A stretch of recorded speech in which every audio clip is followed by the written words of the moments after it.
let's dive straight in. Gonna try and get through this quickish, but then I'll miss it and I get distracted by the fun details. So this top layer of the box, I stopped last time when it stopped looking super duper exciting.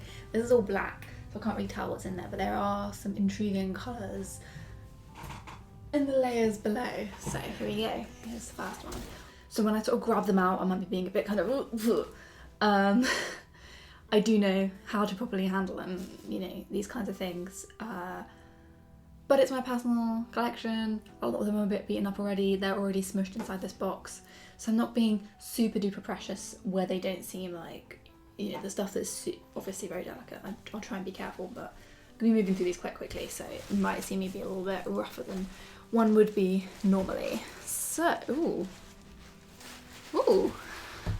Off to a good start. She's black, and you know, I get a bit bored of antique black stuff because it's just what seems to be most of what survives, I guess, because it's not a super pretty fabric, so it's just cheaper.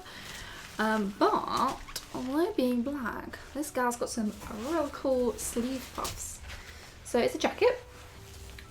Feels like a black silk taffeta of some kind. She's got these really cool hip flares. The lining seems to be where all the damage is contained to, actually. The outsides look pretty good, but the lining, as you can see, is shattering and stained. That could quite easily be replaced. So yeah, she's got no fastening.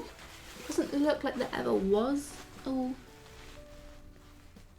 looks like, oh, maybe it looks like there was some kind of fastening actually, because there's some little holes here, but I think maybe you might have just used like a brooch or something, some kind of pin.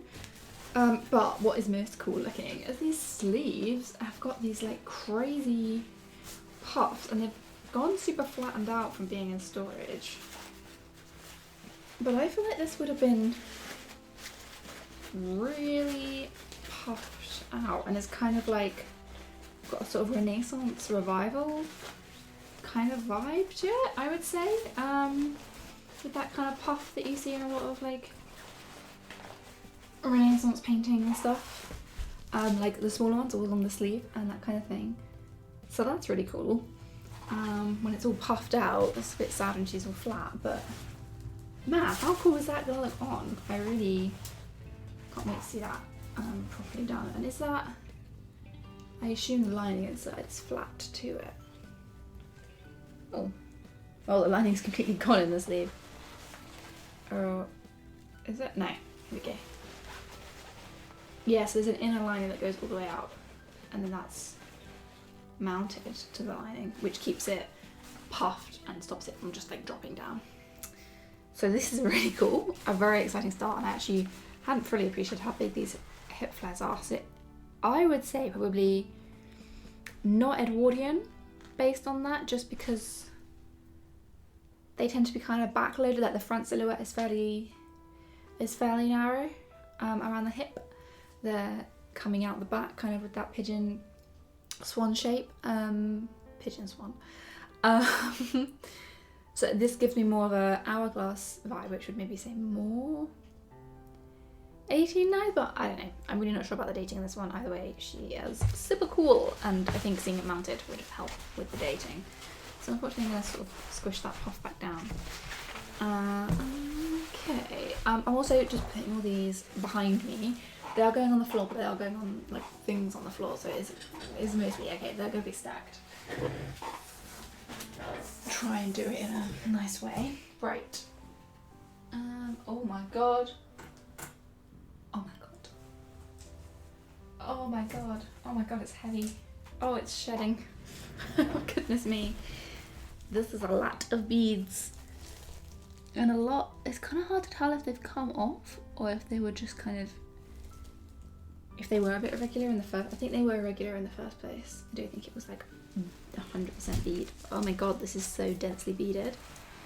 It's not even bead, it's like the fabric. Oh my god.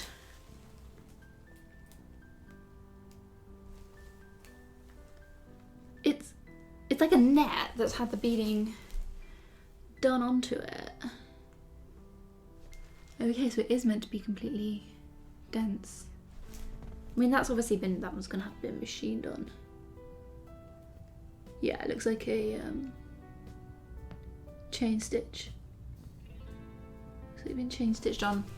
Anyway, sorry. So yeah, it is shedding some of its beads, but this is like a proper structured boned bodice.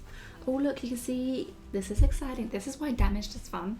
You can see the steel bones just poking out of the casings there. So these are all probably steel bones inside. Got a nice little glimpse of some selvage as well. And some piecing on the lining, which has shattered right the way through. That's interesting, look at the back, that's both shattered all the way through to the thing. I'm not sure what would have caused that, because it's not from a hanger, because it's like the back of the shoulder rather than the top of the shoulder. But anyway, yes, boned, and then it's got this, which looks like a waist stay that has maybe lost its end. Oh no, there it is. So much for being fast, I mean really. Yes, this has got a waist stay inside with some stuff on it that I can't read upside down. So this would fasten around the waist. You do that first, and then you would close the front and do all these lovely, beautiful hooks and eyes all the way up to the top. And then you have this amazing bodice, which is crazy. Like, this is like swagged in, so it like has these wonderful drape. I'm gonna try and hold it up. So it has these amazing like swags where it's been gathered at the center front, and then this is velvet up at the neck, so kind of like a faux under shirt type thing, and then velvet feels like probably silk velvet, and I think this is cotton velvet. This all I think would have been black, but some of it's faded to green and some of it to brown. But oh my goodness, this is amazing. It's so glitzy, yet completely black. Glitzy goth glamour, I guess. And these cool little points on the sleeves, just at the end of the sleeve hem. Wow, losing quite a few beads that are coming off just as I'm doing this. So, I don't know. I think that kind of damage is really, not only can't be come back from like shattered linings and things, like you can't really repair that, well, I suppose you could if you went through every single spot, but if you look, you can see at the back, this is the back, and it's like really patchy with the beading. And if that is the stitch, I think it is holding it in. Yeah, I shouldn't we shouldn't do that, but these kind of bead applications that you get in, I think it's beading that is done on the machine. Oh, no, it's like tambour, which creates a chain stitch on the wrong side, which is how a lot of beading is done in the past, and it looks really great, and I think it's quite quick, and I think it can be done by machine, but basically it creates this chain of stitching, and if one comes undone, then the whole thing can just pop out, so that whole like row of stitches of beads will come off, so you get bead loss like that. Hold on all that. I'm just gonna gather these little beadies up.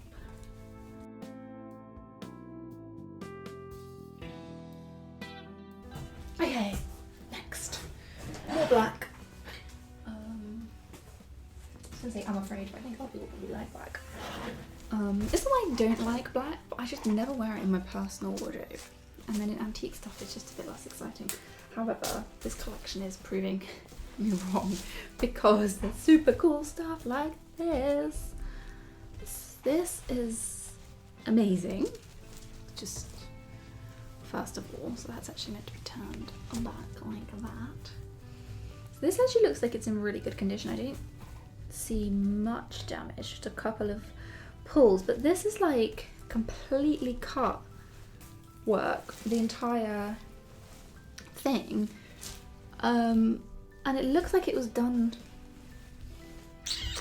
I'm trying to guess if it was done to the garment or if this was like a fabric that came pre-made, but I think it has been done to the garment because it also stops down on the sleeve and at the sleeve head.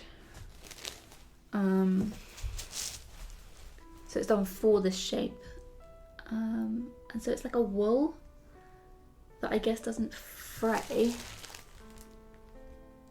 Yeah, it's like a wool that mustn't fray, and then a really, really intricate cut work, which has then been edged, or vice versa, is got this like quite thick stitching all the way around, and then it's been cut away, or yeah. And then these really cool little gathered sleeve, like pleated sleeve, and then these really cool turn back cuffs, which probably have a fastening, or would have had a fastening at the top, so they didn't flop down like they are doing now. Yeah, that's really cool and really cute, and kind of super would work as a modern thing. All of these I'm like desperate to now try on. I think most of them wouldn't fit me. Either if they've got really small waists, or my like this, it could be open, but I've got quite broad shoulders. Also, it'll make the video like 3 times as long if I start trying everything on. Also, I'm supposed to be having these as like collection study items, not things to go into my wardrobe. It's a dilemma I have, because I collect as a historian and I also collect as a vintage and antique wearer, and around the 1900 is like the kind of line drawn of like do wear, don't wear for me. But then 1900s, I'm like, can I really wear that? You know, 1910s, even more so. Yeah, anyway, so this is a tag saying 1901. I don't know whether to trust that or not, because you know, some of the tags said like 1970. So this is a cape. I buy it being 1901, I guess. I'm not, to be honest. It's not my area of expertise. Yeah, so this is a full circle, it looks like a cape, beaded and appliqued on top, so it's like satin with probably what is wool applique over the top, and then the beading edging all of the applique, and then this super cute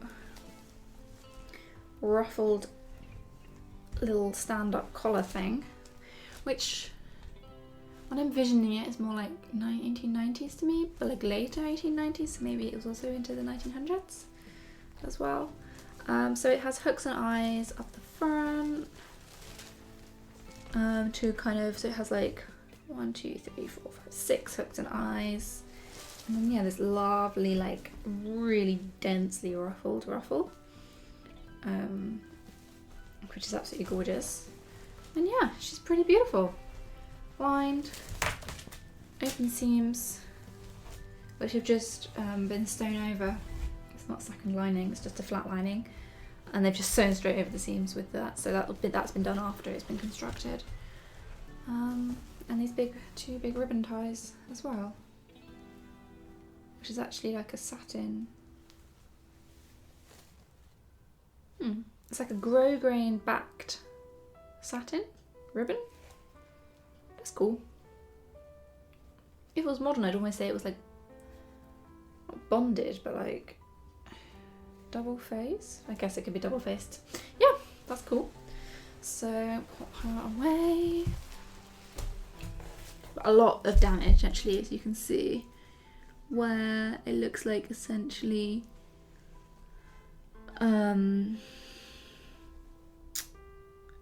the dye is faded on one of the widths and then in the other direction, which so maybe it might have been like a cotton one way and like a silk the other way or something, and then that direction has started to rot or rub away, probably from the black dye working at it. The thing is, I do know all this stuff, I just could never think of it on the spot. I'm not one for memorization. Okay. So we have got some colours coming up shortly, but one more black. Ooh, not just black. This is a cool feeling jacket, like proper jacket, like structured, tailored jacket. Does that have any info on it? No. Okay, so you're looking like the lining is rather damaged up around the neck, but ooh, that's also quite exciting because you can see all of these layers, which we're not going to go into too much detail on, but like the layers of interlinings that have been used up here, and that there's like still the basting stitches in them is pretty cool. But yeah, it's a really nice tailored jacket with this lovely like flared back skirt that I'm not back skirt, but you know, flared thing.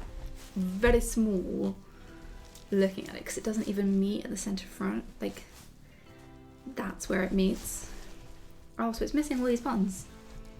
And so it's just got these really cheap replacement buttons down this side, and these are just like cheap plastic. And it's lost its original buttons here, but look how small it is. But you could totally wear this open now. Cool. Just undo that. The lining is beautiful. And it's just like a really nice tailored jacket with, I'm pretty sure 1890s, like with this sleeve and this lapel and the shape as well. Just gives me that like sharp tailored 1890s look to me. I really feel like I'm gonna be revealing my, because this is all like on the spot. I have no time to like reference any sources or anything.